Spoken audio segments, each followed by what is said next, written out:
တော့ကျွန်တော်တို့ကြတော့ဒီကတော့ technology ဘက်ကိုလိုက်တာဆိုတော့တခုခုကနေ new energy တို့ free energy တို့ energy ပေါ့နော်သူအဲ့ဒါကြီးဆိုသူကလိုက်ပြီးတော့လေ့လာတော့ project တွေတင်ရတယ် assignment တွေတင်ရတယ်အမှတ်တွေလိုချင်တာပေါ့နော်အဲ့တော့ဟို new category ဆိုလို့ရှိရင်လည်းထူကြတယ်အဲ့တော့ project ဆိုတာအမှတ်ပူရအဲ့တော့ကြိုးစားတော့အဲ့တော့ဟိုကရှာကြည့်ပြီးရှာကြည့်ဆိုတော့အလင်းပြလိုက်ထွက်တော့အဲ့တော့တည်တာတော့ခုနကဆိုလာကနှစ်တရာလောက်ကြာတယ်ဟိုထွက်တာပထမဆုံး1 watt ပေါ့နော်1% sorry 1% efficiency ရှိတယ်ဆိုတော့အခုဆိုရင်တော့လွန်ခဲ့တဲ့နှစ်တရာ20ကျော်နှစ်130လောက်ဖြစ်မှာပေါ့နော်အဲ့တုံးနဲ့ဆိုလာရှိနော်ဒါပေမဲ့ theory ပေါ့နော်အဲ့ solar ပြားတွေပါတယ်မရှိပါဘူးကျောင်းမှာမရှိဘူးသူတို့ဒီ street light လို့ဟာမျိုးတွေပေါ့နော်အရေးကြီးတဲ့နေရာတွေမှာသူတို့ကသုံးတယ်လေဝင်းတွေမှာသုံးတယ်အဲ့တော့ဒါအင်မတန်မှဟိုတူတူတဲ့ဆိုတာကြီးပေါ့ဒါပေမဲ့ဝက်ကငါ40 50လောက်ထွက်တာနော်အဲ့လိုမျိုးတွေပေါ့လိုက်ကြည့်ရတာပေါ့နော်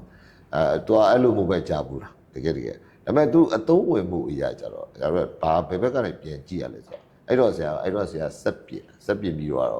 ခေါင်းလို့မို့engineer ပေါ့နော် engineer တော့ဟို maintenance engineer ခေါ်တော့နော်အဲ့တော့ mechatronic electronic အဲ့ set တွေ semiconductor set တွေပြင်ရဆရာကဆက်ပြင်လာတယ်လေ့လာဘူးဒါပေမဲ့ကျတော့ပြင်းတော့ဆက်ပြင်လာကျင်းတော့နောက်ကျဆရာ IT ကိုပြောင်းကွန်ပျူတာလုပ် programming တွေလုပ် database တွေလုပ် network တွေလုပ်ပါအကုန်ပေါ့နော်အဲ့တော့ရမ်းကြသွားအဲ့တော့ဘာဖြစ်လဲဆိုတော့ကျတော့ data center တွေဆောက်တယ်ဆောက်တော့သူကအရင်တော့ပြဿနာမရှိဘူးနောက်ပိုင်းကျတော့သူကဒီ renewable energy နဲ့ဒီ power ပေးရင်ဒီဟိုအစိုးရသူကဒီ test ကို short ပေးတယ်ဆိုတော့အဲ့ဒါကြီးရန်ကွာတော့သူကမှ JB ဆိုလို့ရှိရင်လေသူကအစိုးရပေးလဲ9နှစ် free test ပြီးတော့လည်း free ကထပ်လို့ခြင်းတယ်9နှစ်က free ဖြစ်တယ်ကွာ9နှစ်လည်းကြော်သွားတော့ပြတ်တာရှိတော့ဝုန်းတလားအဲ့တော့ကုမ္ပဏီကဘာလုပ်ရလဲဆိုတော့အနည်းနဲ့အများတော့တက်အဲ့တုံးနေရပါတော့အဖြစ်လေးတွေစိန်ဝင်လည်းလူပဲဖြစ်နေတာဆိုတော့တော်ဒီပေါ့သူအဲ့တော့ကိုတက်လာတော့ကိုတိုင်းတက်တာလည်းမဟုတ်ပါဘူးဆရာတို့ကသူဒီ data center စောက်တယ်ဒီဟာလေးရရှိတယ်နေဒါမျိုးပဲပြောပြပုံလေးပါဒီဇိုင်းလေးပါဆွဲပြီးပေါ့နော်ဆိုတော့အဲ့လိုမျိုးပုံစံမျိုးပဲရှိရဆိုတော့ဆရာတို့ဒီဟာကိုထိုက်တဲ့ဝင်ရောက်တွက်ချက်ပါညာမရှိဘူးဆရာတို့ဒီ data center မှာရှိတဲ့ဒီ network switch တွေ server တွေဟိုဟာတွေရဲ့ power consumption ကိုဆရာအသေးစိတ်တွက်ဒါ harmonic တွေကိုတေချာတွက်ဒါပေမဲ့ဆရာဒီ solar ပြားနေဘယ်လောက်ဝက်လို့ရှင်တော့ဆရာစိတ်ဝင်တော့ဘောပါတော့မှာဒါရှင်းကောင်းဘာလို့ဆရာဒီမှာ UPS ရှိတော့ UPS မှာဘယ်တစ်လုံးညာတစ်လုံးရှိအောင်ဆိုတော့အဲ့အရာတွေကတော့0 point of failure လို့ခေါ်တာပေါ့เนาะအကုန်လုံးကအမြဲတမ်း high availability ဖြစ်အောင်လုပ်ထားတဲ့အတွက် solar မရှိလေကိုကတော့ဘာမှတော့ဖြစ်မစင်ဘူးကလည်းမီးလည်းမပြတ်ဆိုတော့ကြောင့်ဆရာတို့ကဒီကောင်ဒီသူက add on ပဲဒီကတော့ tax ကိုဒီ carbon credit ခေါ်တာပေါ့နော်အဲ့ဒီအတွက်ကိုသူကအဲ့မှာအဲ့တုံးနဲ့သူကအဲ့ credit ကရှိတယ်တော့တကဘာလုံးမှာတကယ်တော့အဲ့ credit က move ပေးပဲနေရောင်းနေတယ်ဝယ်နေတယ်ဒီဟာကို tax ကိုဘယ်လိုရှောင်လဲအဲ့ဒါကြီးအများကြီးပဲရှိတယ်ဆိုတော့ဒီ carbon trade ကသူကသွားနေကြာပြီနော်တို့နိုင်ငံကအခု carbon credit တွေကုန်တော့သူတို့ပဲယူသွားမှာပေါ့နော်ငါတို့ကဘာမှမလုပ်တတ်ဆိုတော့အဲ့လိုပေါ့ဒါတကယ်တဲ့ဝင်တကယ်ဟိုဝင်ရောက်တက်ချွတ်ပြီးတော့ consultant တယောက်အနေနဲ့ engineer အနေနဲ့အဓိကတည်းကလှုပ်ပြတာတော့အဓိကတော့ဒီ power plant တွေတွက်တယ်ပါညာအဲ့ဒါတွေကတကယ်တော့ဝါလုံးမှာပဲစဖြစ်တာနော်ကျွန်တော်တို့တွေးပြီးတော့လောက်မှာပဲဒါကိုဆရာပြန်လာတော့ဗမာပြည်ရောက်တော့9နှစ်ပဲရှိသေးတော့နော်လွန်ခဲ့တဲ့9နှစ်လောက်မှာခုနကတော့ကိုပြရောက်တော့ဘာမှမလုပ်စရာမရှိတယ်အခု study လုပ်ပြီးကိုရှောက်တွက်တာပေါ့လေ့လာပေါ့inventory ကိုထုတ်မယ်ပေါ့ battery ကိုထုတ်မယ်ပေါ့ software ကိုရေးမယ်ပေါ့အားနေတာဟုတ်အဲ့တော့ design တွေလိုက်လုပ်ပြီးတော့အဲ့တော့တည်သွားတာပေါ့ဒီတော့အဲ့အချိန်မှာဒီမှာ power တွေလိုအပ်ချက်တွေကလည်းသွားကြိုက်နေအောင်ဒီတော့ဘောကိုထုတ်မလို့ design ထုတ်လိုက်ခဏနေတရုတ်ကရောက်လာလိုက်ကိုထုတ်လို့ရှိရင်10သိန်းလောက်ကုန်ပါတရုတ်က3သိန်းနဲ့ရောင်းတာဘယ်လိုလုပ်ပြီးသွားထုတ်ဆိုတော့ဒီအဲ့အချိန်မှာဒါကောမျိုးစတွေ့တဲ့အချိန်ဆိုလို့ရှိရင်တော်တော်လေးကိုခကြီးရောက်ပြီးစိတ်သက်ညစ်နေတယ်ဒီမှာကိုလုံးမဲ့လှုပ်လိုက်သူကရောက်လာလိုက်ကိုလုံးမဲ့လှုပ်သူရောက်လာလိုက်ကိုကဒီကိုဘက်ကိုလှုပ်ရုံပေါ့ဒီလားအဲ့လိုပေါ့ဒါပေမဲ့ကိုကလှုပ်ပြီးရတယ်ကိုလှုပ်ပြီးတော့မှသူတို့ကပို့တာမဟုတ်ဘူးဆိုရင်ဟိုးတုံးနေတဲ့ခေသူတို့ကစောက်ကြည့်နေတော့ဘာမှမပြီးဝိုင်းမှာအဲ့လိုလှုပ်တဲ့လူကရှိလာပြီဆိုမှသူတို့အဲ့ဒါကြီးပို့ပေးတာအဲ့ကြောင့်ဆရာတို့တောင်းပြီးတို့ဆရာဒီတောင်းရတာကာတာလည်းဘုကောင်းတော့တောင်းကိုကတောင်းတက် သူတို့ကမပေးဘူးကိုမတီးဘူးဆိုရင်ဒီတိုင်းပဲထားမှာသူအဲ့ခေတ်ပေါ့စဉ်းစားကြည့်လေဟိုအဲ့တော့ဂျင်ကိုတော့မရှိဘူးစဉ်းစားကြည့်ဆရာတို့ inverter က brand တော့မပါဘူး inverter ကြီးဒီတိုင်းလာတာ battery မှလည်းဘာ brand မှမပါဘူးသူတို့ဘာမှမသိဘူးတို့လည်းကြည့်ပြီးတော့တခါလေဟိုတွဲဖို့ပဲရှိသေးတယ် battery က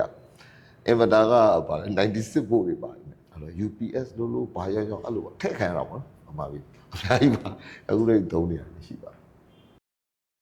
ဟုတ်ကဲ့ဆရာအဲ့ဒါဆိုရင်ဒါကတော့ဆရာဆိုလာခေတ်ဦးပိုင်းကဆိုလာအကြောင်းတွေကိုဆရာတို့ပြောခဲ့ကြတာပေါ့နော်ဒီအကြောင်းအရာနဲ့ပတ်သက်ပြီးတော့အကိုဒီမတွေဘက်ကရောမေးခွန်းလေးမေးစရာများရှိသေးလားရှင်ဟုတ်ကဲ့ပါဗျကျွန်တော်မေးချင်တာလေးကတော့ကျွန်တော်တို့အခုလက်ရှိမှာဆိုရင်ကျွန်တော်တို့သိတာကတော့မိုနိုတို့ပိုလီတို့အန်တိုက်တို့ပီတိုက်တို့အဲ့အရာတွေကိုသိတာပေါ့နော်အဲ့မတိုင်ခင်ကရောဘယ်လိုမျိုးဆိုလာလေးကိုအသုံးပြုခဲ့လဲဆိုတာကျွန်တော်တို့အဲ့လေးမေးချင်တာပေါ့ဟုတ်ကဲ့ဒီမေကောကတော့ကိုတင်ပြရင်ပို့ပြီးတော့ပို့ပြည့်စုံမယ်ထင်တာပေါ့နော်နေပညာနဲ့ပတ်သက်တော့ဒီဆိုလာဒီရဲ့ technology change ဖြစ်မှာပေါ့နော်ချက်ဖြည့်ပေးပါဦးဒီခုနဆိုလာပေါ့နော်ဆိုလာဆိုအဲ့တော့ဟိုပြောတယ်ဗါလဲ B type တွေ N type တွေmono တွေ bifacial တွေရှိတယ်နော်ပြီးတော့အဲ့ဒီကောင်းနေအကုန်လုံးကတော့ဒီကဆိုလာလို့ပြောတဲ့ထဲကသူကတကယ်တော့မှားတာပေါ့နော်ဆိုလာလို့မခေါ်ပါဘူးသူကကျတော့ PV လို့ခေါ်တော့ photovoltaic နော် photovoltaic ဆိုတော့သူကအလင်းနဲ့အားတစ်ခုကိုထွက်စေတဲ့အရာပေါ့ photovoltaic လို့ခေါ်တယ်ဆိုတော့ PV ဆိုတဲ့သဘောကပါလဲဆိုတော့သူကအလင်းတို့you know photo diode တို့ပါလို့ဆိုတော့ငယ်တော့ဒါတွေ့ဘူးမှာပဲเนาะရင်းနဲ့လည်းရှိတယ်ပဲเนาะဆိုတော့ဒီအလင်းနဲ့ထိတွေ့လိုက်တဲ့အချိန်မှာဒီအောက်မှာရှိတဲ့ဒီ target media ကနေပြီးတော့ဒီအားတစ်ခု electron ထွက်သွားတာပေါ့เนาะအလင်းပေးလိုက်ပတ်တရားလေးအလုပ်တစ်ခုလုပ်သွားတယ်ပေါ့ potential တစ်ခုထွက်သွားတယ် potential အားတစ်ခုထွက်သွားတယ်ဆိုတဲ့ဟာကိုသူကပြောတာဆိုတော့ဘာလဲဆိုတော့အဓိကသူက semiconductor ကလာတာသူ semiconductor ဆိုတော့သူကသိဖို့လိုတယ်အဲ့လိုဆို semiconductor ဆိုတော့ semi ဆိုတာတဝက်လေနော် contact ဆိုတာကူးတာအဲ့တော့ဒီတဝက်ကူးလို့လျက်ကူးပစ္စည်းလို့ခေါ်လာမသိဘူးနော်အဲ့တော့ဒီ semiconductor ကဘာကွာလဲဆိုတော့သူကအရင်တော့လျက်ကူးပစ္စည်းရှိတယ်လျက်မကူးတဲ့ပစ္စည်းရှိတယ်ဒါပဲရှိနော်အခုသူကကျတော့ semiconductor ဘာလို့မကူးရင်လည်းမကူးကူးရင်လည်းကူးတယ်ဆိုတော့မဆောင်နော်မဆောင် product တွေအဲ့တော့ဒီကောင်ကဘာလဲဆိုအဲ့တော့ဒါပေမဲ့တော့မရဘူးတော့နည်းနည်းတော့ကိုကူးကျင်တဲ့အချိန်မှာကူးခိုင်းကိုမကူးတဲ့အချိန်မှာမကူးခိုင်းအောင်တို့ကဘာလုပ်လဲလို့ပြောတာဒီကောင်အဲ့လိုကို control လုပ်ရအောင်လုပ်ရတာဟုတ်ဆိုတော့ဒီမှာဒီ chemical ကို obviously semiconductor ဆိုတော့အပေါ်ဆုံးက silicon ဆိုတာကတဲထဲမှာအများဆုံးပါတယ်နော်အတဲကိုတို့500 degree celsius အရေးဖြောလိုက်ရင်ဖန်ထွက်တယ်နော်2000 degree အရေးဖြောလိုက်ရင်အဲ့မှာ silicon ထွက်အဲ့ silicon ကနေပြီးတော့ silicon ဆိုတာခုနက semiconductor ပဲဆိုတော့အဲ့ဒါကိုတို့ကဘာလုပ်လဲဆိုတော့တို့က positive ion လေးထိုးထည့်လိုက် positive ion ထိုးထည့်လိုက်တယ်ဆိုတော့သူမှာ boron ကိုထိုးထည့်လိုက် positive ဖြစ်သွားဒါမှ arsenic ကိုထိုးထည့်လိုက် negative ဖြစ်သွားဆိုတော့ဒီကြတော့မပြီးတော့ဘူးပေါ့နော်အဲ့တော့ positive back ကိုယွန်းတဲ့ negative back ကိုယွန်းတဲ့ဟိုးတို့ငယ်တော့အเจ้าမှာသင်ရတဲ့ဟိုတင်ရတဲ့ဒီအခြေခံနဲ့တင်ရတဲ့ခုနက diode လို့ပဲ diode မှာ PN junction ရှိတယ်လို့ပဲဒီသဘောပဲသူကအဲ့ဒါလေးကိုသူက negative ပဲယွန်းရင် negative ion လေးကိုထည့်လိုက် positive ပဲယွန်းရင် positive ion လေးထည့်အဲ့အချိန်မှာဒီဟာကိုအလင်းကလာပြီးရိုက်တဲ့အချိန်ဘယ်ကလာရိုက်ပြီနော်ရိုက်တဲ့အချိန်မှာဟိုကအပို negative လေးပို့တယ် negative လေးကတွန်းပြီးတော့ဝိုးဆိုထွက်ချပါတော့ဟုတ်လားမဒါပေမဲ့ပြားချင်းကတိတိလေးတွေကိုနော်အဲ့တော့အဲ့ဒီအချိန်မှာသုံးတဲ့ဆိုလာအမျိုးအစားတော့အများကြီးပဲအဲ့ဒီမှာတော့အခုလိုမျိုးဒီmono half cell တို့ပိုလီတောင်မဟုတ်သေးဘူးပေါ့နော်အဲ့မတိုင်ဟိုဇာလင်းနာမည်တော့မေ့တော့ပါအဲ့အပြားတွေဆိုလို့ရှိရင်ရှိသေးတယ်အခုဗမာပြည်မှာထုတ်သေးတယ်ဗမာပြည်မှာတော့ထုတ်သေးတယ်အဲ့ဒါကြီးကြည့်ကြပါကြည့်လို့ရကျွန်တော်တို့တွေ့ဘူးပေါ့နော်ဆိုတော့ဗမာပြည်မှာတော့ထုတ်တယ်အဲ့တော့အဲ့ဒီဟာတွေမှာသူကဒီကတော့တက်တန်းရှိတော့ efficiency တို့တော့မကောင်းပေါ့နော်မကောင်းတော့ပိုလီဆိုလို့ရှိရင်အပြာရောင်ကြီးဖြစ်တယ်နည်းနည်းအပြာရောင်ဖြစ်ဘူးကြတော့ mono ဆိုလို့ရှိရင်ဒီဟိုကအမဲရောင်ဖြစ်လာပြောချင်တာကခုန silicon ပဲခုန silicon ပြားကြီးကိုဘယ်လောက် purity ဖြစ်အောင် cleaning ပေါ့နော်ဒီကောင်ကို clean လုပ်ပြခုန2000 degree နဲ့ဖြော်လိုက်ရင် silicon ကတော့ထွက်ပြီဒါပေမဲ့အဲ့ silicon ကို pure ဖြစ်အောင်ပို့ပြီးတော့လုပ်ရအောင်ပို့ pure ဖြစ်လေပို့ထွက်လေပေါ့အလင်းကရိုက်တဲ့အချိန်မှာခုနဟုတ်ဆိုပြီးသွားတာနော်အဲ့လိုဆိုပြီးထွက်မှာဒါပေမဲ့ဒီကောင် pure မဖြစ်တော့တဲ့မှာသူထဲမှာထွက်ချင်တဲ့လူကထွက်မထွက်ချင်တဲ့လူဖြစ်မှာဟုတ်အဲ့တော့ဘာလို့ရလဲဆိုတော့ဒုံးကလည်း ရိုက်လက်တာနဲ့မြန်ထွက်အောင်လုပ်တယ်ဒီကအဲ့တော့ပို့ပြီးတော့ clear ဖြစ်အောင်လုပ်လာတဲ့အတွက်ဒီ crystal တွေကပို့ပြီးတော့ silicon crystal ရဲ့ကြီးလာရင်တော့ကြောင့် poly ဆိုလို့ရှိရင်အပြာထဲမှာတော့ဟိုကလို့ဟိုစင်လို့ crystal တွေဖြစ်အဲ့မဲ့အခုဆိုရင်ဘာဖြစ်လဲဆိုတာပြတရားနဲ့ဖြစ်ဟုတ်မှာတရားနဲ့ဖြစ်အဲ့ဒါမို့အဲ့တော့အခုအဲ့ဒါဆရာတို့ကအခုလောဆယ်ဒီအခုလောဆယ်မှာဆရာတို့သုံးတဲ့ဟာကိုဆရာတို့ပို့ပြီးဦးစားပေးပြီးပြောပေးမှာပေါ့နော်ဒါတော့ business ပေါ့ဆိုတော့အခုလောဆယ်ဆရာတို့ကများသောအားဖြင့်ပမာပြီးမှာ .com လို့ခေါ်တာဒီ technology နဲ့ဒီကထုတ်တဲ့ solar ပြားတွေကိုဆရာတို့နဲ့ပို့ကြိုက်တယ်တို့ကကျတော့ဆရာတို့ကျတော့ပူလဲပူတယ်အရင်မှအေးဘူးပေါ့နော်အဲ့ဒါပုံမှာကြိုက်တယ်ဥမာဆရာတို့ကရှီဟိုကရှီ black ခေါ်မှာနော်အဲ့တော့ဒီ technology ကျတော့ဆရာအေးတဲ့ data ပေါ့ပို့ကြိုက်အဲ့တော့ဒီအမျိုးအစားကလည်းကိုယ်နိုင်ငံအတွက်အဆင်ပြေတဲ့ဟောရွေးရသေးတာနော်ဒါတော့ခုနကmono နဲ့ mono half cell ဟော half cell ဆိုလို့ရှိရင်ဘာဖြစ်လဲတဝက်ကွယ်လိုက်လေသူကထွက်တယ်လို့နော်တဝက်အရင်တော့တဝက် solar ပြားပေါ့တိရလေးတကြရင်ကောင်လေးဖြတ်ပြန်လာတစ်ချက်လုံးမထွက်တော့ဒါပဲအကုန်လုံးကချိတ်ဆိုတကူဒီတော့ကွယ်လိုက်တာမထွက်တော့အဲ့ solar ပြားအဲ့လိုမဖြစ်အောင် half cell ဆိုပြီးတော့တဝက်ကွယ်ရင်တဝက်ကလည်းထွက်သေးတယ်ဆိုတော့ဟာဒါ mono half cell လို့ခေါ်တာပေါ့နော်ဆိုတော့အခုကြတော့ဘာဖြစ်လာလဲbifacial ပေါ်လာတယ်bifacial ဘာပူကောင်းလဲဆိုတော့နောက်ကိုအလင်းရလို့ရှိရင်သူကအလင်းအားနေတဲ့အချိန်မှာသူက 5% လောက်ပိုထွက်တတ်တယ်အလင်းကောင်းတဲ့အချိန်မှာတော့သူကတော့ဒီ solar ကဝ900ဝ600ဆိုရင်သူပြောတဲ့လောက်ပဲထွက်တာအဲ့ဒါတော့ပုံထွက်ဆိုရပြနော်သူ limit ကရှိတော့ဘာလို့ဆိုတော့ silicon ပြားကဘယ်နှချက်တတ်ထားလဲဆိုတာသူကရှိပြီးသား哦နော်အဲ့တော့သူကတော့ solar ပြားဖြစ်တဲ့အတွက်ဒီသူက space လို့တယ်ဆိုလာပြတက်လို့နှစ်ခုထပ်တက်လို့မရဘူးเนาะတကဘာပြင်းပေါ်မှာတနေရာမှာတစ်ခါပဲတက်လို့ရတနေရာမှာတစ်ချက်ပဲတက်လို့ရဒီလိုထပ်တက်လို့မရဘူးဆိုတော့အလင်းအပေါ်လာတာဟုတ်ဒီမှာအမေပူလာတဲ့အလင်းလေးအနောက်ကနေပြန်လာတဲ့အချိန်မှာဒီ bifacial ဒီကတော့အနောက်ဘက်ကအကြည်ပေါ့ကွာဆိုတော့ဒီအပြားကြီးပဲเนาะအဲ့တော့ silicon တစ်ပြားမှာဘယ်လောက်ထွက်မယ်ဆိုတော့ electron ရေးတက်ကရှိပြီးသားဖြစ်တဲ့ကြောင့်သူကဒါထက်တော့ပုံမထွက်ဘူးအမေနည်းနည်းလေးပို့ပြီးအလင်းနေတဲ့အချိန်မှာတော့သူကအားပို့ရှိအဲကြောင့်အခုဒါ bifacial trend တွေကိုစပြောင်းပြီပေါ့အဲရှိတော့နောက် new technology လာတဲ့ဒီ ABCD လာမသိအဲ့လို technology နဲ့ဆိုတော့ဆရာတို့စမ်းနေပြီးတော့သုံးကြည့်နေတယ်ကောင်းလာပါတယ်နောက်ကျတော့ printing လာမှာပေါ့နော်ဆိုတော့အခုဒီသူ technology change တဲ့အချိန်မှာဒီ set တွေကလိုက် change ရတော့ဆရာတို့က technology ပြောနေနော်သူမားတခုကပါရှိတယ်ဆိုတော့ max production မရောက်ရင်ဆရာတို့ကဘာမှသုံးလို့ရတာမဟုတ်ဆရာတို့ကဒီကတကယ်ရောင်းမယ်တကယ်ဆင်းမယ်တကယ်သုံးမယ်ဒီအခြေအနေမှာဖြစ်နေရတာဟုတ်လားဥပမာ space station မှာရှိတဲ့